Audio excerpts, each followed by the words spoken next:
Hi everyone, I just want to talk quickly about a book I've been loving so much by Dust Kunkel called Fly Stone Fly. Been reading it over the past couple months. I'm going to do a longer interview with the author, but I just want to get something out recommending it to everyone. I've never read a book like this, and I really love the story, but I don't exactly like it. Let me explain what I mean. It's about a 12 and then 16-year-old kid named Clay. He's living out in the boonies in Idaho. By a river, and his parents have a log cabin and they're just living by themselves for reasons you learn later. They're going to leave for the weekend. He wants to stay behind, and he's just old enough. He's 12 years old at this time, that his mom and dad say, "Okay, just take care of yourself. We'll be back. We just have to go get supplies. We'll be back in a couple days." They never come back, and 4 years later, he survives. His grandma comes because the property's going to be demolished, and she sees him. She's like, "Clay, I thought you were dead," and then she takes him home. That's just the setup to the story. It is Fly Stone Fly is the weirdest, most intense. I don't even have words for it. I just all I want to say is I promise you will not be bored reading this story. It's a mixture, and this story should not work at all, and it works superbly. It's a mixture of a coming of age story. A 16-year-old Clay is kind of growing into his shoes. And even as I say that now, that involves so much for Clay, and so much more than you know or he knows at the beginning of the story. It's a coming of age story.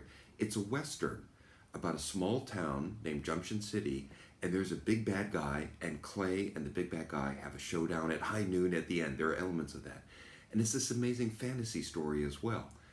I'm not giving anything away if I say there are all these godlings and powers and spirits that are living in the world, all of which are very different from each other, all of which are totally believable, and all of which are involved in the story. And I'm not giving anything away when I say all of which need help. And these supernatural entities, they're as messed up as the human creatures. And it turns out that there was a character in the story called a convener who would sort of make peace among them. So early on in the story, there's a character named MK, who always is bare. He has his long flaxen hair, jeans, bare-chested, no matter what the weather is. No one else can see him but Clay. He really hates the sight of blood, and they quote Shakespeare to each other. I know that sounds incoherent, but I forgot to say there's a lot of poetry in this book as well. I haven't prepared this at all. I'm just wandering. I'm just reading the story right now. I just want to get it all out, and we'll do something more coherent later. And oh yeah, MK, he has scars on his back from where the wings used to be. Hint, hint. Clay meets a dog, and the dog, as soon as the dog sees him, the dog says, "Friend or foe?" And Clay says, "Friend." And then they're friends together, and they talk. And the dog is one of my favorite characters in the whole book because he talks exactly like a dog would. Bigger foe, harder fall. Stuff like that. And he's speaking in these sort of canine Zen koans and so on.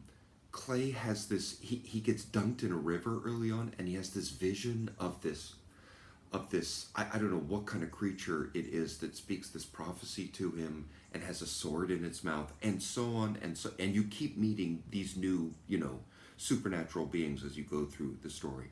It should be an incoherent mess. It reads so well. Everything weaves together so beautifully. And it's beautifully written. It's coming of age story. So early on, he meets this young woman named Penny, who's, again, I'm trying to think who's my favorite character in the book, and they kind of all are. You realize how courageous Penny is about halfway through. But anyway, Clayton doesn't know that right up front, and he falls in love with her right away. And he writes her a sonnet. Sorry, this is so incoherent, guys. My thoughts are all in a jumble about this book because the book is this very complex interweaving of so many things, and you're just kind of plopped into it. But, sorry, let me back up. When he's alone at his parents' house for 4 years and only MK is there to talk to, he's got two books, one about plants, and he's got Shakespeare, and he calls it The Riverside. And so he has this encyclopedic knowledge about plants, and he will make inventories of things in the same ways that the plant book would classify things.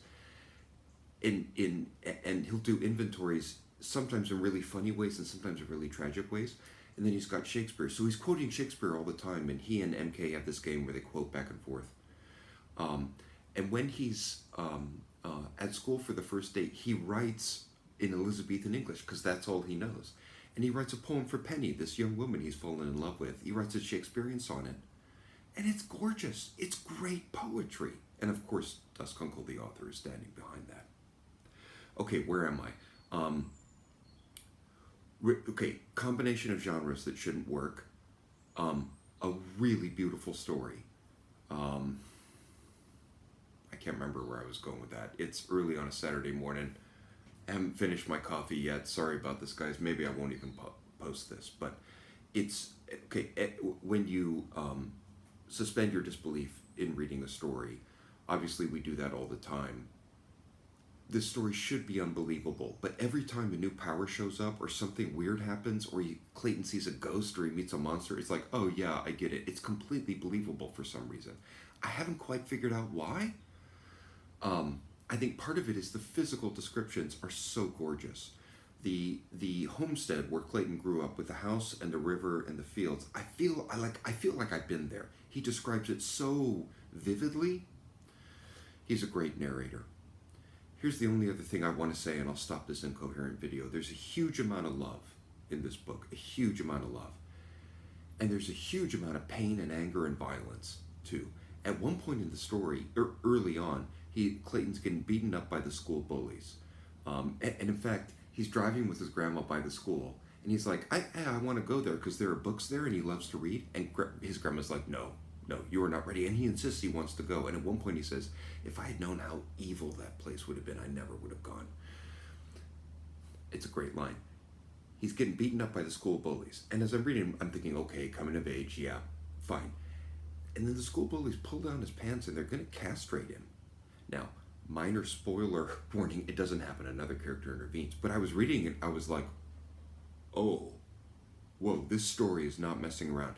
You know the joke about Star Wars where the stormtroopers never shoot one of the heroes, because they have plot armor? That is not a problem in this book. I love this book. I hesitate to say I like it. It's an intense experience and not always a very pleasant one. And I found as I've been reading it over the last couple months, it was hard. I'm just going to be honest. I want you to read it, but I found it hard to put up. But when I started reading it, just like the river that Clay grew up next to, I just carried along and I couldn't put it down. But it is an intense, not boring experience. And Clay needs to grow up. He needs to become who he is. There's a monster in Junction City that deserves a good killing. And the world needs to be made right. It really is that Hamlet's, the time is out of joint.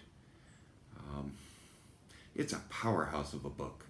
And I'm thinking about this video, and I really don't think I've done it justice, but please, can I recommend it to everyone? It's available on Amazon now. Fly Stone Fly. This is really worth reading. I've never read anything like this in my life before. I've got a special bookcase up near my bed where I keep my favorite books that I'm going to be reading for the rest of my life. Fly Stone Fly is definitely going on it. More about Fly Stone Fly very soon, but I just want to get this out there. And this book deserves a lot of attention and a lot of awards. So please repost this. Please buy the book. Please talk it up. Okay, thanks everyone.